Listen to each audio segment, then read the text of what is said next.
Hey, hi there, guys. Welcome back to the channel. I hope you guys are safe and doing good. Well, I am in a rush today, so let's quickly jump on to our today's topic, adverbs.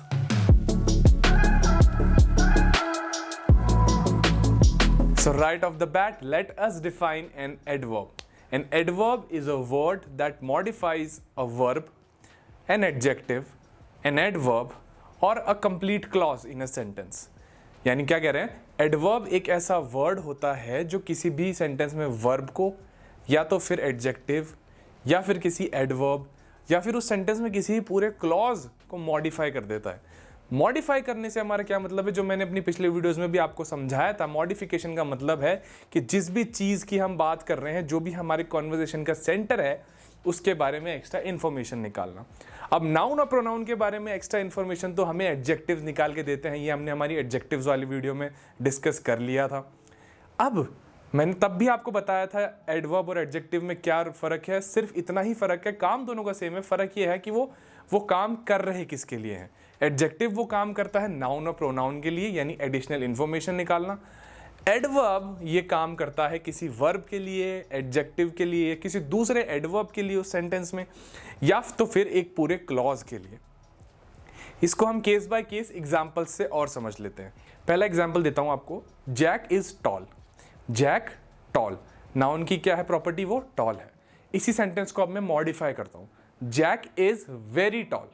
अब क्या किया मैंने, जो very है word, वो still property तो Jack की है, लेकिन वो डायरेक्ट इन्फ्लुएंस किसको कर रहा है, वेरी, वो कर रहा है हमारे एडजेक्टिव को, जो कि है टॉल. यानी उसके टॉलनेस की एक डिग्री बता दी उसने हमें कि कितना, काफ़ी टॉल. दूसरा एग्जाम्पल ले लीजिए.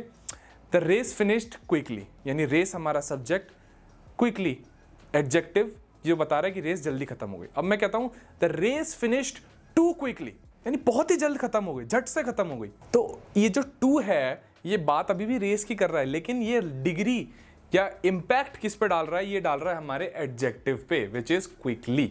तो ये काम होता है एडवर्ब्स का. Now before moving on to the types of adverbs, let us talk how adverbs work with different types of parts of speeches. यानी अलग अलग पार्ट्स ऑफ स्पीच के साथ एडवर्ब्स किस तरह से काम करते हैं, जो कि हमने डेफिनेशन में बात की. Starting of with adverbs and verbs. Now adverbs they often modify verbs, मतलब अक्सर verbs के साथ उनको यूज किया जाता है for the very reason that they describe how an action is happening. यानी verb का काम है action बताना. adverb को जब हम verb के साथ यूज करते हैं, तब adverb का काम है बताना कि वो action हो किस तरह से रहा है, what is its manner. Example से समझिए. Jack sings loudly in the shower, जो कि हम सब भी करते हैं. इसमें सेंटेंस में आप देखिए, sings is the verb. तो जो कार्य हो रहा है किसका हो रहा है, गाने का हो रहा है. अब गाना किस तरह से गाया जा रहा है, लाउडली. सिंग्स क्वाइटली भी हो सकता है, सिंग्स टू वेल भी हो सकता है, सिंग्स हार्शली भी हो सकता था, कुछ भी हो सकता था. हमने क्या बोला, सिंग्स लाउडली इन द शार. तो लाउडली ने क्या किया, उस वर्ब को के होने का तरीका बता दिया हमें. एक और एग्जाम्पल ले लेते हैं हम इसी तरह. आई will seriously consider your suggestion. ठीक है, अभी इसमें वर्ब क्या है, कंसिडरिंग, यानी सजेशन को कंसिडर करने का काम है वर्ब. अब इस वर्ब को मॉडिफाई कैसे कर रहा है एडवर्ब, सीरियसली कंसिडर करना. हम एक तरफ तो कहते हैं कि हाँ चलो तुम्हारी एडवाइस को मानेंगे, एक तरफ हम कहते हैं कि नहीं, मैं बिल्कुल तुम्हारी एडवाइस को मान के इसके ऊपर एक एक्शन लूंगा. So I will seriously consider your advice. तो सीरियसली ने क्या किया, उस वर्ब के होने का तरीका बता दिया. ये सीधा सीधा काम है एडवर्ब्स का वर्ब्स के साथ. Now second is adverbs and adjectives. Often the purpose of an adverb here is to add a degree of intensity to the adjective. यानी हमारे पास जो ऑलरेडी एडजेक्टिव है उसको और इंटेंस बना देता है, उस पर इम्पैक्ट लेके आ जाता है. इसको मैं एग्जाम्पल समझाता हूँ. That actress is gorgeous. एक तो ये सेंटेंस हुआ, यानी एक्ट्रेस, उसकी खूबी क्या है, जो एडजेक्टिव बता रहा है, दैट शी इज गॉर्जियस. अब मुझे इस एडजेक्टिव को भी अगर इंटेंसिफाई करना है या इसका इंपैक्ट बढ़ाना है, तो मैं कह दूंगा that actress is extremely gorgeous. समझ गए, तो एक लेवल ऑफ डिग्री बढ़ जाता है. इसी तरह हम 2-3 एडवर्ब और अगर आगे डालते जाएंगे तो वो इंपैक्ट बढ़ता जाएगा. एक और एग्जांपल से समझा देता हूं. This book is more interesting than the previous one. अभी इंटरेस्टिंग की भी कितनी डिग्री बढ़ा दी, मोर या एक्सट्रीमली इंटरेस्टिंग. या कुछ भी हो सकता था, लेकिन मैं क्या बता रहा हूँ कि इस मोर ने उस एडजेक्टिव की इंटेंसिटी बढ़ा के उसमें इम्पैक्ट डाल दिया, हमारी बात में इम्पैक्ट डाल दिया कि ये बुक हमें पिछली वाली से ज़्यादा पसंद आई है, उससे ज़्यादा इंटरेस्टिंग लगी है। बस ये सिंपल यूज केस है एडजेक्टिव और एडवर्ब्स का। Third and my personal favourite, adverbs with other adverbs. Now इसको थोड़ा ध्यान से समझना, और ये मेरा पर्सनल फेवरेट क्यों है, क्योंकि यहाँ पे गलती होने के चांस ज़्यादा है, और आपको पता है जहाँ गलती होने के चांस ज़्यादा है वहाँ मुझे लोगों को रोक के सतर्क करना पसंद है। तो अब इसको एग्जाम्पल से ध्यान से समझिए। पुराना एग्जाम्पल लेते हैं, जैक सिंग्स लाउडली। अब लाउडली जो है यहाँ पे एडजेक्टिव नहीं है, ध्यान से देखो, ये वर्ब सिंग्स जो वर्ब है उसको मॉडिफाई कर रहा है, ना कि फिलिप को मॉडिफाई कर रहा है, तो इट्स एन एडवर्ब। अब सिंस ये एडवर्ब्स विद एडवर्ब्स की बात कर रहे हैं हम, तो हमें एक एडवर्ब यहाँ डालना है एक और। हम कह देते हैं Jack sings too loudly. Perfect proper sentence, यानी लाउडनेस की भी इंटेंसिटी बता दी हमने, कहा बहुत loudly, too loudly. You can add as much as you want. मैं कह देता हूं Jack sings rather enormously too loudly. Sentence देखो पूरा सही है ना, गलती इस सेंटेंस में ग्रामेटिकली कुछ भी नहीं है, लेकिन सेंटेंस क्या हो गया है, पढ़ने में थोड़ा कॉम्प्लेक्स, थोड़ा क्लस्टर्ड, और मतलब ऐसा लग रहा है कि बहुत सारी चीज़ें एक साथ डाल दी गई है, तो समझने में, इंटरप्रेट करने में हमें टाइम लग रहा है। तो adverbs with other adverbs use case में यही होता है कि हमें ओवरडू नहीं करना है, चीज़ को ज़्यादा नहीं करना है। हमें एडवर्ब्स की, चलो मैं मानता हूँ कि हमें चीज़ों की इंटेंसिटी बतानी होती है, लेकिन ये भी हमें ध्यान रखना है कि हमारा सेंटेंस इतना भी कॉम्प्लेक्स ना हो जाए कि भाई अगले जो इंसान है उससे हमारी कॉन्वर्जेशन का फ्लो इंटरप्ट हो जाए।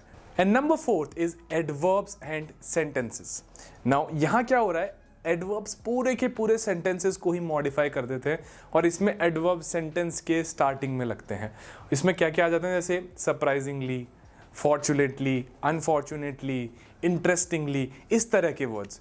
और अब इनका काम क्या है कि ये सेंटेंस में किसी एक पर्टिकुलर वर्ब को या एडजेक्टिव को या किसी को पकड़ के नहीं चल रहे, बल्कि ये पूरे सेंटेंस में जो भी इंफॉर्मेशन दी है उसके बारे में एक कंप्लीट एक फीलिंग डिस्क्राइब करते हैं। एग्जाम्पल से बताता हूँ, we got there in time, एक सेंटेंस है कि हम वहाँ टाइम पे पहुँच गए थे। अब मैं बोलता हूँ fortunately we got there in time. पूरे सेंटेंस की इंटेंसिटी बढ़ा दी इस फॉर्चुनेटली ने, कि वहाँ टाइम पे पहुँचना कितना बड़ा इवेंट था वो इस फॉर्चुनेटली ने समझा दिया। एक और एग्जाम्पल देता हूँ, I will get this job, एक तो ये सेंटेंस हो गया, दूसरा हो गया hopefully I will get this job. कहीं ना कहीं उस पूरे सेंटेंस की एक कंबाइंड फीलिंग को एक्सप्रेस करते हैं ये वर्ड्स, इसलिए इनको सेंटेंस एडवर्ब्स भी कहा जाता है, क्योंकि पूरे के पूरे सेंटेंस को साथ लेके चलते हैं, पूरे के पूरे सेंटेंस की फीलिंग को मॉडिफाई कर देते हैं। एक हेड्स अप जो मैं आपको एक टॉपिक के थ्रू देना चाहता हूँ, which is placement of adverbs. अब इसमें हम क्या कह रहे हैं कि it is a general practice to place adverbs as close as possible to the parts of speech that they are trying to modify. यानी हम किसी भी एडवर्ब को जिस भी पार्ट ऑफ स्पीच के लिए यूज़ कर रहे हैं उससे जितना पास हो सके सेंटेंस में रखे उतना अच्छा होगा। क्यों, अगर आप ये नहीं करते हो तो एट लीस्ट क्या हो सकता है कि आपका सेंटेंस बड़ा ऑकवर्ड सा साउंड करेगा, और एट मैक्स क्या हो सकता है कि आपके सेंटेंस का पूरा मीनिंग ही बदल जाए। एडवर्ब जो सबसे कॉमनली जहाँ पे गलती होती है वो एडवर्ब है ओनली, इस केस में ONLY। कैसे, मैं एग्जाम्पल से बनाता हूँ। एक एग्जाम्पल है Philip only fed the cat, और दूसरा ही है Philip fed only the cat. मैंने सिर्फ एक एडवर्ब की जगह को एक प्लेस से बदला है। अब आप देखो पूरा सेंटेंस का मतलब बदल गया। पहला था Philip only fed the cat, यानी जो बिल्ली थी उसको फिलिप ने खाना खिलाया, दैट्स इट। उसको उठा सकता था, सहला सकता था, उसके साथ खेल सकता था, कुछ भी, लेकिन सिर्फ फिलिप ने क्या किया, Philip only fed the cat. Second sentence क्या कह रहा है, Philip fed only the cat, यानी अब इस सेंटेंस से हमें समझ में आता है कि विसिनिटी में या फिलिप के आसपास और भी कोई दूसरे जानवर हो सकते थे। Could be a dog, could be a bird, could be any other pet animal, right. लेकिन फिलिप ने सिर्फ और सिर्फ उस कैट को ही खाना खिलाया। तो समझ रहे हो एक एडवर्ब को चेंज करने से कैसे पूरा सेंटेंस का मतलब बदल गया। इसलिए प्लेसमेंट ऑफ एडवर्ब बहुत ज़रूरी है, and keep them as close as possible to the part of speech that you are trying to modify. Alright, so moving on, let's talk about the different types of adverbs. Now, for the most part, we usually separate adverbs by the type of questions that they answer or the information that they provide. क्या कह रहे हैं हम कि adverbs को जब हम different types में separate करते हैं तो दो reason होते हैं हमारे पास। पहला, किस तरह के सवालों का वो जवाब दे रहे हैं, और दूसरा, किस तरह की इंफॉर्मेशन हमें निकाल के दे रहे हैं, ठीक है। और इन दोनों यूज केस से हमारे पास आते हैं अभी 6 types of adverbs, namely conjunctive adverbs, adverb of frequency, adverbs of time, adverbs of manner, adverbs of degree and adverbs of place. Now let's talk about them one by one. Number 1, conjunctive adverbs. Now unlike the type of adverbs that we will be discussing further down in the video, conjunctive adverbs, they have a very important grammatical role in a sentence. So they act as conjunctions which are a part of speech, जो कि हम अभी आगे आने वाले videos में discuss करेंगे। But एक ब्रीफ समरी दे दूं तो कंजंक्शंस ऐसे वर्ड्स होते हैं जो दो डिफरेंट सेंटेंसेस को जोड़ते हैं, लिंक करने का काम होता है। डिफरेंट तो नहीं कह सकते, लेकिन दो सेंटेंसेस को किसी तरह से जोड़ते हैं वो। तो कंजंक्टिव एडवर्ब्स का काम ये है कि वो कंजंक्शन प्लस एडवर्ब्स दोनों का काम कंबाइंड करते हैं। अब मैं आपको इसको एक एग्जाम्पल से और अच्छे से समझाता हूँ। I went to the store to buy new shoes, however The store was already closed when I got there. However जो है वो यहाँ पे इन दो sentences को link कर रहा है, भले ही बीच में full stop है, लेकिन दोनों sentences के बीच में एक immediate connection हमें इस adverb ने निकाल के दे दिया। एक और example देता हूँ। I was not too confident about my answers. Nevertheless, I passed the exam with flying colors. तो यहाँ पे भी nevertheless जो adverb है, इसने इन दो सेंटेंसेस को, जो कि एक दूसरे पे इंपैक्ट तो डाल रहे थे, लेकिन हम इनको डायरेक्ट लिंक करते थोड़ा ऑकवर्ड साउंड करते, एडवर्ब के थ्रू हमें एक फ्लो मिल गया दोनों सेंटेंसेस में और एक रिलेशन भी मिल गया। ये काम है कंजंक्टिव एडवर्ब्स का। Number 2, adverbs of frequency. Now adverbs of frequency, as the name suggests, they describe how often something is happening in a given time frame. यानी एक समय काल के दौरान या फिर इन जनरल भी कोई चीज़ कितनी दफ़ा हो रही है, ये बताने का काम है इनका। इसमें किस तरह के वर्ड्स आ जाते हैं? कैजुअली, कॉन्स्टेंटली, ओकेजनली, फ्रीक्वेंटली और sometimes, daily, weekly, monthly, yearly, इस तरह के शब्द। एग्जाम्पल से समझाऊं तो I usually put butter on my toast, ठीक है। यानी यूजुअली मतलब हाँ, मतलब होता रहता है। तो ये एक आपने कंक्लूजन इससे ड्रॉ कर लिया। दूसरा एग्जाम्पल ले लेते हैं। Sometimes I get coffee for my coworkers. तो समटाइम्स यानी कितनी दफ़ा, कभी कभी। तो ये बताने का काम है एडवर्ब ऑफ फ्रीक्वेंसी का, कोई चीज़ कितनी दफ़ा हो रही है। Number 3, adverbs of time. As the name suggest, they tell us when something happens, कि कोई चीज़ कब हुई, कब होती है, कब होगी। टाइम का सारा कॉन्सेप्ट इन्हीं के हाथ में है, एडवर्ब ऑफ टाइम। इनमें किन तरह के वर्ड्स आ जाते हैं? Today, tomorrow, yesterday, sometime, later, soon, eventually, इस तरह के शब्द। इसको एग्जाम्पल से और बता देता हूँ। We are going to watch a movie tomorrow, ठीक है। कब हम करने वाले हैं वो चीज़? कल। एक और एग्जाम्पल ले लीजिए। Recently I got a job as a project manager, यानी रिसेंटली मतलब अभी अभी। टुमारो, कल। टुडे, आज। इस तरह के वर्ड जो भी टाइम को डिस्क्राइब कर रहे हैं, adverbs of time. Number 4, adverbs of manner. They tell us how something is happening, कोई चीज़ किस तरह से हो रही है, होएगी, होती आई है, ये सारा मैनर बताने का काम है एडवर्ब्स ऑफ मैनर का। And huge number of adverbs fall under the category of adverbs of manner, specifically the ones ending with ly, wisely, bravely, cautiously, smartly, skilfully, इस तरह के वर्ड्स, ये सारे एडवर्ब्स ऑफ मैनर के under आते हैं। For example, she bravely rescued a kitten from a tree.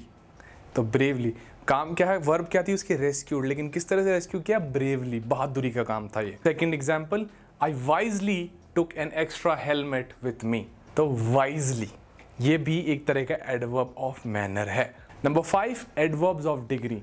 Generally, adverbs of degree they tell us the intensity of an action or quality. यानी किसी भी एक्शन, कोई एक्शन हो रहा है, कोई भी किसी भी सब्जेक्ट की क्वालिटी बताई जा रही है, तो उसकी इंटेंसिटी कितनी है, उसका इम्पैक्टफुलनेस कितना है, उसका लेवल क्या है, ये बताने का काम होता है एडवर्ब ऑफ डिग्री का। इसमें आप दो चीज़ें देखो क्या आ रहा है, एक तो आ रहा है एक्शन, दूसरा आ रहा है क्वालिटी। यानी वर्ब या एडजेक्टिव और एडवर्ब्स, तीन ही चीज़ों की बात हो रही है यहाँ पे, तीन ही चीज़ों को मॉडिफाई करा जा रहा है। इसमें example very, tremendously, extremely, deeply, truly, इस तरह के वर्ड्स यूज़ होते हैं। एग्जाम्पल से और बेहतर समझते हैं। it is really hot in this basement, और this book is too much expensive. तो डिग्री, हर एक क्वालिटी की, हर एक एक्शन की डिग्री मिलेगी आपको यहाँ पे, adverbs of degree. And number 6, adverb of place.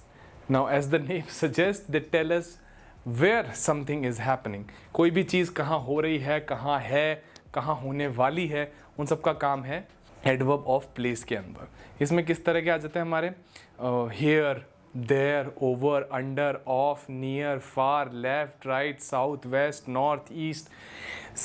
कोई भी वर्ड जो डायरेक्शन सजेस्ट कर रहा है और एडवर्ब का काम कर रहा है, that is adverb of place.